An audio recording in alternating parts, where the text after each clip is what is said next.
عرفوا ان احنا لسه بنتكلم لحد دلوقتي لغه مصريه قديمه.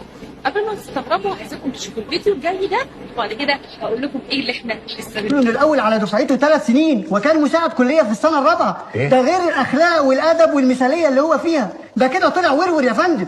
يا نهار اسود. ورور. طلع ورور يا فندم. ورور دي كلمه متاخده من كلمه ورق، اللي هي لغه مصريه قديمه، واللي كان معناها في مصر القديمه عظيم. الحقيقه كانت بتتصور على شكل طائر.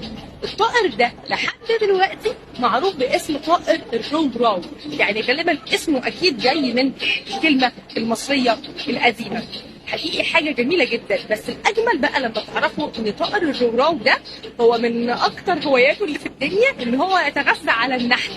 فتخيلوا ان المصري القديم اكيد لاحظ فكره ان الطائر ده بالاضافه ان هو الوانه جميله وشكله يجنن، هو كمان بيحب الحاجات الحلوه والحاجات يعني العظيمه زي النحل زي العسل. عشان كده قرر ان هو يستخدم شكله عشان يبقى كلمه ورد اللي معناها عظيم، واللي احنا لحد دلوقتي هنا في مصر بنستخدمها وبنقول ورور عشان نوصف حد قد ايه الحد ده يعني جامد قوي ومن الاخر.